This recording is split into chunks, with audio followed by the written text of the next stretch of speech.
시장 보시면 지난주 목, 금, 그리고 노동절 쉬는 날, 그리고 화요일 이렇게 3일 동안 거래일로 미국 증시가 큰 폭의 폭락이 있었죠. 네. 한번 차트를 보면서 말씀을 드리면, 데이터를 보면 말씀을 드리면, 지금 보시면은 최근 조정 규모가 지금 다우존스부터 나스닥 100기업까지 쭉 보시면은 한 6%에서 11% 정도의 네. 큰 폭의 조정을 단 3일 만에 이렇게 나타났었습니다. 그래서 일부에서는 이게 대세 하락장의 시작이 아닌가, 아니면 닷컴 버블 붕괴의 시작이 아닌가, 뭐 이런 얘기도 많이 나오고 있습니다. 그렇지만 지금 저희가 판단하기에는 좀 많이 올랐어요, 사실. 네. 과거에 어느 정도의 하락이 있었는지와 또 얼마나 올랐는지를 좀 비교를 해 보면은요. 지금 2월 고점이 이제 코로나19 사태가 터지기 전에 상승했던 고점 대비해서 지금 며칠 전, 그러니까 한 3일, 4거래일 전에 네. 고점하고 비교해 보면은 대부분 지금 나스닥이 20% 이상 올랐었고 나스닥 100기업이 27%나 올랐었고요. 네네. 중소형주나 뭐 S&P나 다우존스는 그렇게 큰 폭의 상승을 못했지만 기본적으로 이런 나스닥과 나스닥 100기업이 워낙 많이 상승을 했습니다. 전체적인 그림을 보면은 코로나19가 터지면서 고점 대비해서 2월달 고점 대비해서 약 35% 정도 빠졌던 글로벌 증시, 나스닥 100은 한 30% 정도 빠졌었는데 반면에 얼마나 올랐냐면 고점까지 83% 이상, 거의 네. 84% 가까이 올랐었으니까 단 5개월 만에 올랐으니까 좀 쉬어야죠, 그렇죠? 네. 그래서 조정이 일어났다라고 저희는 판단을 하고 있고요. 나스닥이 거품인지 아닌지를 뭐 생각해 봤었을 때 저희가 판단하기에는 거품 아니다라고 판단하고 있습니다.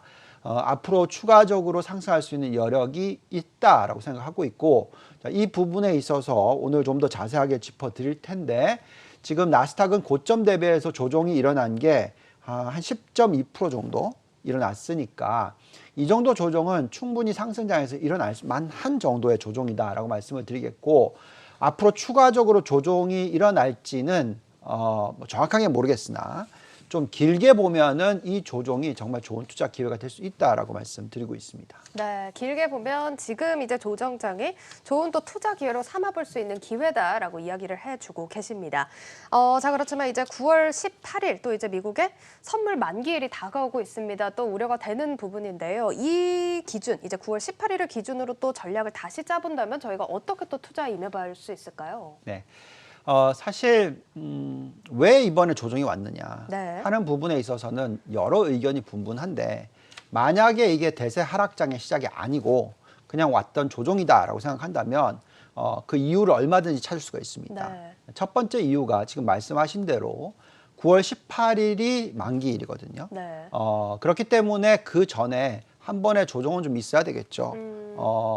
그리고 이 조정을 야기했던 이유가 있는데, 소프트뱅크의 회장님이신 손정희 회장님께서 상당히 많은 돈을 네. 저기 파생 상품에 투자를 하셨다. 네. 뭐 이런 어떻게 보면 내 패를 다 보여주는 얘기가 나와버리니까 시장에서는 이걸 활용을 하겠죠. 당연히 그렇기 때문에 어느 정도의 어떤 변동성을 야기했다라고 보시면 됩니다. 즉 파생 상품 시장이 시장의 단기적인 변동성을 만들었다라고 생각하시면 될 것 같고요. 네. 그렇다면 결국은 우리는 펀더멘털로 되돌아가서 이 만기일이 지나고 났었을 때의 어떤 적정 가치가 나오는지가 중요할 텐데요. 저희가 좀 돌려봤습니다. 지금 보면 이제 나스닥의 잔존 가치 모델상의 상승 여력을 좀 분석해 봤는데, 지금 이렇게 빠지고 나니까 지금 나스닥의 적정 가치는 지금보다는 한 20% 정도 더 올라야 된다라고 나옵니다. 그래서 네. 13,000포인트 이상이 적정 가치다라고 말씀을 드리는데, 지금 현재 11,000포인트 정도 되니까 매력도가 충분히 있다라고 말씀을 드리겠고요. 그리고 지금 다들 걱정하는 부분이 바이든이 당선이 됐었을 때의 법인세가 21%에서 28%로 올라가면 어떻게 되느냐, 이 부분을 반영을 하고 들여다보더라도 적정 가치가 11,500포인트 정도 나오니까 지금보다 한 6% 정도 더 상승을 해야 된다라고 말씀을 드릴 수 있을 것 같습니다. 더 중요한 부분은 나스닥이 전체 이 성장주라면 네. 이 안에 있는 100개 기업, 대형주들 나스닥 100기업을 보면 그 매력도가 더 높다라고 말씀을 드리는데 사실 이 100기업들의 조정이 제일 컸었죠. 그렇기 때문에 그만큼 투자 가치가 만들어졌다라고 말씀을 드리겠고 나스닥 100기업의 적정 가치는 14,000포인트 정도 되는데 그렇다면 지금 지수 대비해서 한 25% 이상 더 상승해야 된다라고 보여지고 또 법인세율 28%를 반영하더라도 12,300포인트 이상이 나오니까 지금보다 10% 이상 더 올라가야 된다라고 나옵니다. 따라서 지금같이 펀더멘털이 받쳐주는 상황에서 단기적인 선물 옵션 만기 때문에 일어나는 변동성은 그만큼 정말 투자자들의 입장에서는 좋은 기회가 되니까 이 부분을 활용하셔야 된다 말씀드리고 있습니다. 네, 알겠습니다. 나스닥 위주의 투자 전략이 유효하다 이렇게 계속해서 예측을 해주고 계십니다. 나스닥 같은 경우는 지금 적정가를 13,000포인트, 나스닥 100 같은 경우는 14,000포인트를 제시를 해주셨습니다. 평균적으로 25% 넘는 상승 여력이 남아있다는 점 좀 유념을 해보셔야겠습니다.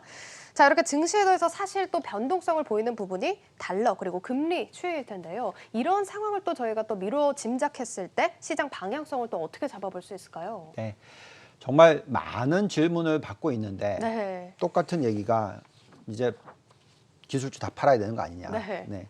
대세 하락장 시작된 거 아니냐. 거품 중에 거품이다. 뭐 이런 식의 얘기들이 많습니다. 그래서 저희가 왜 달러와 금리를 들여다보냐면 달러와 금리를 보면 실질적으로 고점인지 아닌지를 어느 정도 파악을 할 수가 있어요. 그래서 우리가 지금 이 달러와 금리를 보겠습니다.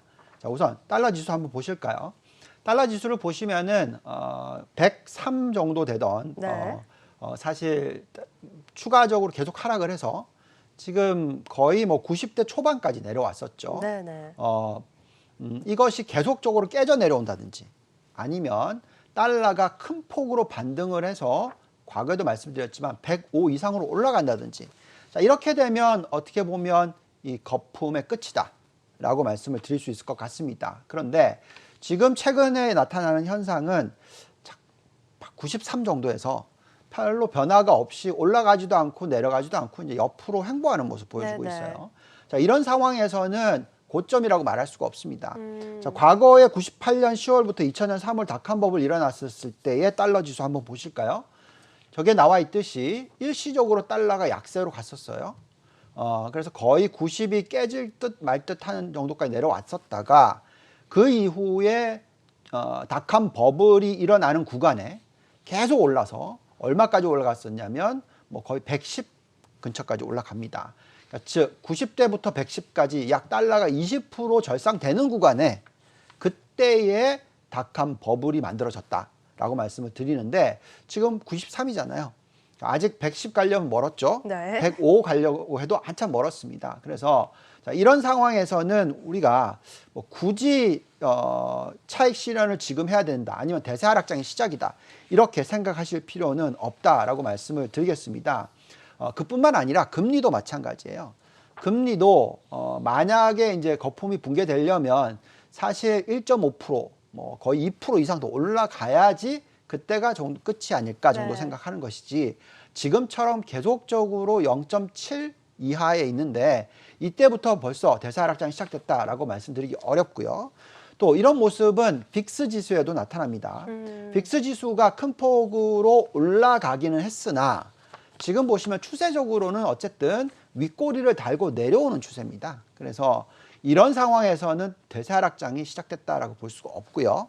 그렇기 때문에 이렇게 달러 지수 그리고 금리 여기에 또 빅스 지수까지 감안했었을 때 지금은 어떻게 보면 일시적인 조정 그리고 이렇게 조정이 일어나면 정말 고맙게 투자를 할 수 있는 기회를 만들어 주는 것이니까 활용해야 된다는 말씀을 드리겠습니다. 네, 알겠습니다. 달러 금리 추이를 보더라도 대세 하락장이 아니다라고 진단을 해주셨고요. 또 지금의 조정세 좋은 투자 기회다라고 계속해서 이야기를 해주고 계십니다.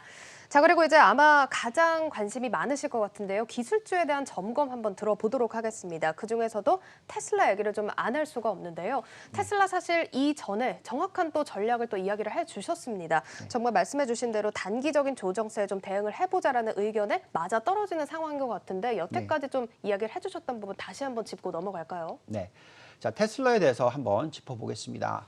자, 테슬라에 대해서는 전혀 얘기를 꺼내지 않다가 작년 하반기에 이 얘기를 시작했습니다. 네. 자, 그 이유는 왜냐하면 처음으로 흑자 전환, 영업이익이 플러스 전환을 하게 됐으니까 그때부터 큰 폭의 상승이 일어날 거라고 말씀을 드렸었고 그때 주가가 액면 분할하기 전에 220달러였습니다. 그렇죠? 그러면서 급등을 했었고 그 1,700달러 이상까지 올라갔었어요. 네, 네. 그래서 1,700달러 정도 수준에 올라오면 한번 차익 실현하자라는 의견을 몇 달 전에 해드렸었고요.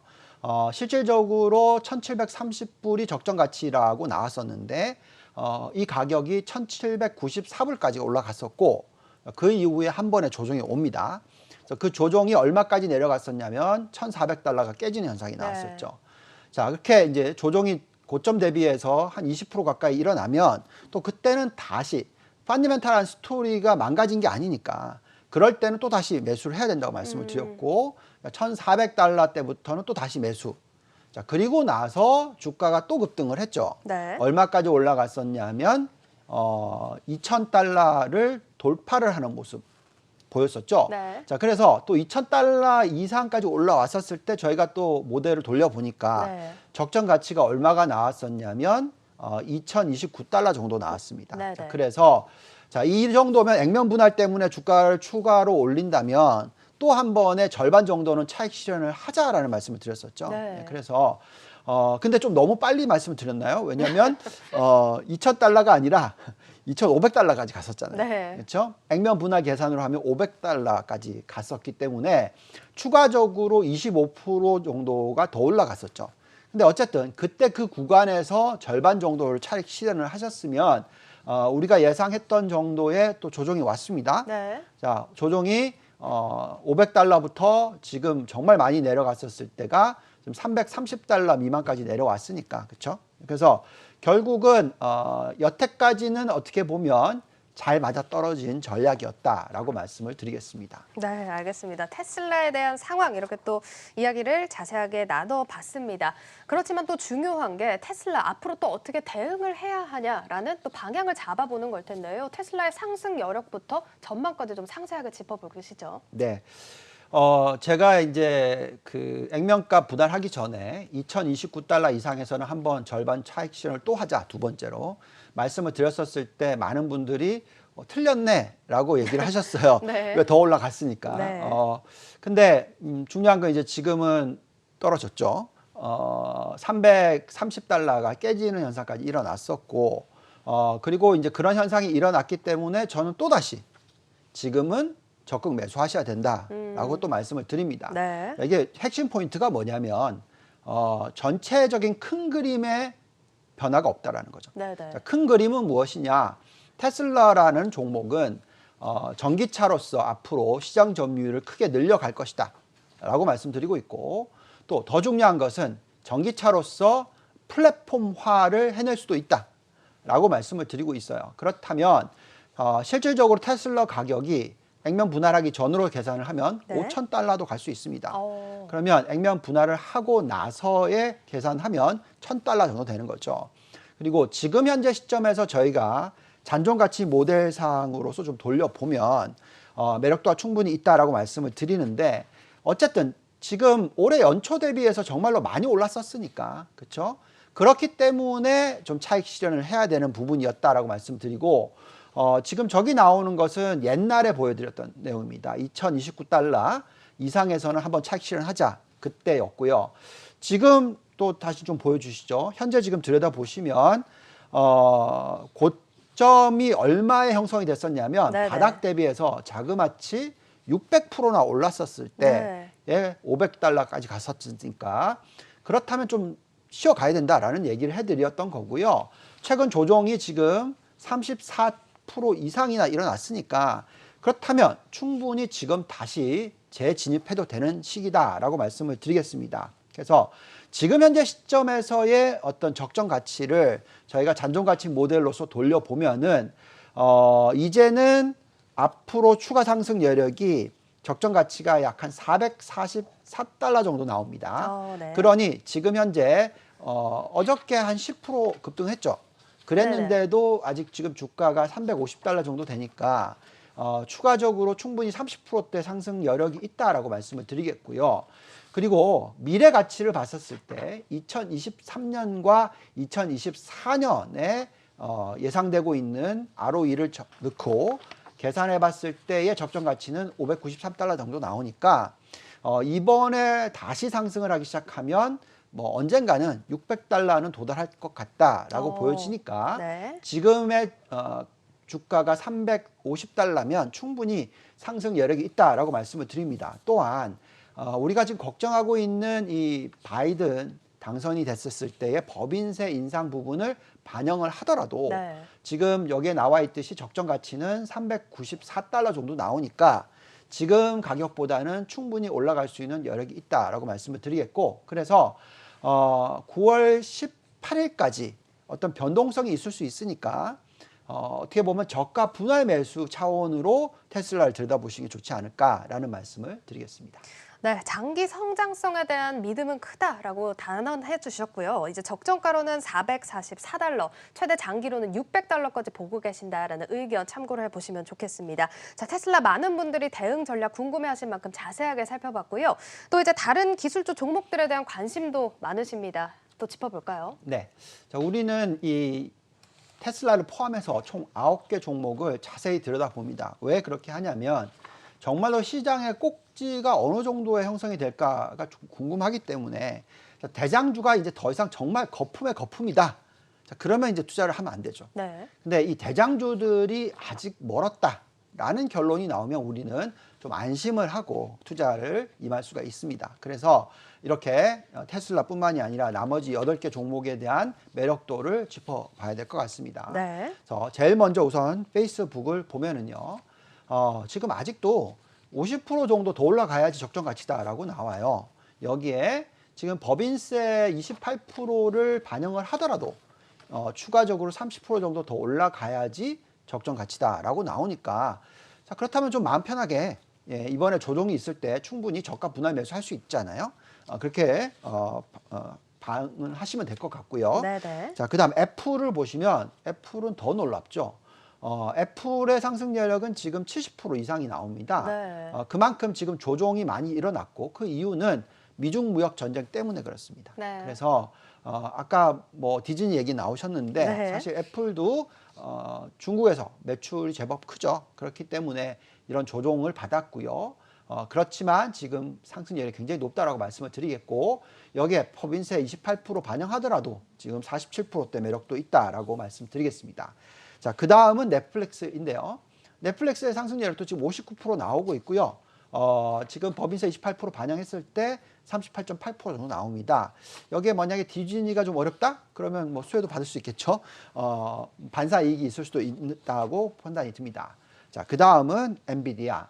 엔비디아도 70%대 이상의 상승 여력이 나오고요. 이 종목은 결국은 자율주행 이 부분이 굉장히 중요한데 네. 이 자율주행 부분도 앞으로 기대를 가져볼 만하다라고 말씀을 드리겠고요. 법인세율 28% 반영해도 40%대가 나옵니다. 자, 그다음 구글 한번 보겠습니다. 구글도 가장 상승 여력이 낮게 나오는데도 불구하고 44% 이상, 그리고 법인세율을 반영하더라도 22% 이상 이렇게 나오기 때문에 매력도가 있다라고 말씀을 드리겠고, 또 구글만큼 또 매력도가 좀 떨어지는 마이크로소프트라고 하더라도 마이크로소프트도 38%의 상승 여력, 28% 법인세 반영했을 때 19%의 상승 여력. 네. 그래서 충분히 높다라고 말씀을 드리겠고요.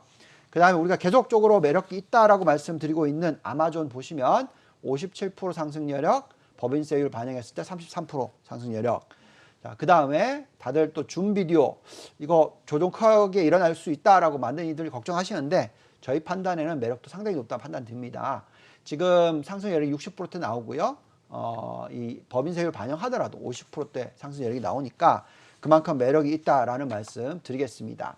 그래서 전체적으로 다 반영을 해서 말씀을 드리면 현재 구간에서 상승 여력이 높은 기업들 순서로서 얘기를 하면 엔비디아, 애플, 줌, 넷플릭스, 아마존, 페이스북, 구글, 마이크로소프트, 테슬라의 순서입니다. 그래서 이렇게 대표적인 9개 종목의 상승 여력이 평균 계산하면요 얼마가 나오냐면 54% 나옵니다. 근데 어. 그거는 그 나스닥 100기업의 상승률이 아까 26%라고 얘기했죠. 2배 수준이잖아요. 그리고 또 나스닥의 상승 여력은 20%니까 그거의 2.5배 수준이잖아요. 그렇다면 대표적인 기업들이 아직까지 이렇게 높은데 상승 여력이 높은데 굳이 여기서 지금 빨리 성장주 털고 대사락전 걱정해야 되느냐? 그렇지 않다라는 말씀을 드리겠습니다. 네, 알겠습니다. 애플과 엔비디아 상승 여력 70%가 넘게 나타나고 있다는 점 유념을 해 보셔야겠는데요. 그럼 이제 글로벌 투자에 있어서 사실 선진국과 신흥국, 본부장님은 어디에 더 초점을 두고 계신지요? 네. 자, 지금 선진국과 신흥국을 보고 있으면 선진국 쪽의 비중이나 뭐 신흥국 쪽의 비중이나 큰 차이가 없어요. 그래서 저희는 이 선진국과 신흥국의 시가총액 기준으로 놓고 보면은 선진국이 80%, 신흥국이 20%입니다. 그래서 8대2 전략 정도로 가져가고요. 그러면 이제 선진국 안에서는 어떤 종목에 투자를 해야 되느냐, 어떤 국가들에 투자를 해야 되느냐 놓고 봤을 때 최근에 저렇게 유럽 쪽의 상승 여력이 높게 나와요. 보시면 네덜란드 18%, 영국 15%, 핀란드 11%, 독일 11% 이런 식으로 두 자릿수 이상의 상승 여력이 나오는 것이 유럽 쪽입니다. 그리고 나스닥도 아직까지 상승 여력이 충분히 있다라고 나오고 있죠. 네. 그래서 현재 잔존가치 모델상의 매력도가 이렇게 나오고 있으니까 지금 선진국에서는 유럽과 나스닥에 초점을 맞추시면 된다라고 말씀을 드리고 있습니다. 자, 그럼 신흥국을 보겠습니다. 이제 신흥국에 있어서는 우리가 여태까지 계속 중국에 대해서 좋게 말씀을 드렸고 또 베트남에 대해서도 매력이 있다라고 말씀을 드렸는데 지금 가장 매력도가 높게 나오는 쪽이 대만 쪽이 나와요. 그래서 지금 대만이 거의 30% 이상 나오고 있어서 네네. 대만 ETF로 좀 교체를 하는 게 중요하다고 말씀을 드리고 있어요. 그래서 대만 ETF는 EWT라는 게 있고요. 네. 중국 심천은 CNXT가 있습니다. 그래서 CNXT 비중을 좀 줄이고 반대로 EWT의 비중을 높이는 그런 전략을 말씀드리고 있습니다.